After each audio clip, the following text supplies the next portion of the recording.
Стотици изгрижувачки и друг персонал ќе остане без работа, илјадници деца ќе бидат незгрижени, а приватните градинки затворени ако државата не помогне, алармираат од Асоциацијата на приватни установи за деца Полет.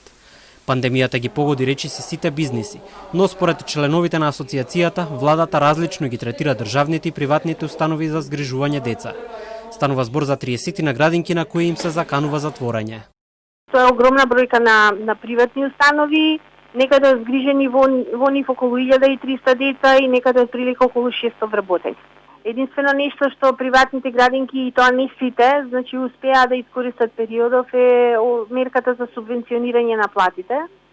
По однос на другите економски мерки кои што и пакети беа дадени, насочени кон приватната дејност, приватниот сектор, не досега не познавам некој од приватните градинки дека успеа да реализира. За датум за отворање на градинките се чека официјална одлука од Министерството за труд и социјална политика, а Комисијата за заштита од заразни болести пред 10 дена одобри тие да започнат со работа. Во меѓувреме од ресорот под чија што капа се установите за згрижување на деца, за Телма кажаа дека тие немаат надлежност да носат одлуки за субвенционирање на плати, туку владата утврдува кои категории на лица и правни субјекти ќе добијат финансиска помош и поддршка за своето работење. Дел од барањата беа во насока на помош и поддршка на приватните градинки преку субвенционирање на платите на вработените за месеците јули и август, зашто од наша страна им беше укажано дека за тоа прашање како министерство немаме надлежност.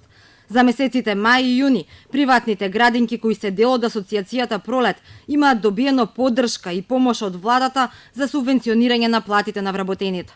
Во меѓувреме се очекува одлуката на надлежните и околу новата учебна година во училиштата, која што е на само 3 недели од почетокот. Извори од Министерството за образование и наука за Телма брифираат дека денес на седница на влада повторно се разгледувале моделите за спроведување на наставата од септември.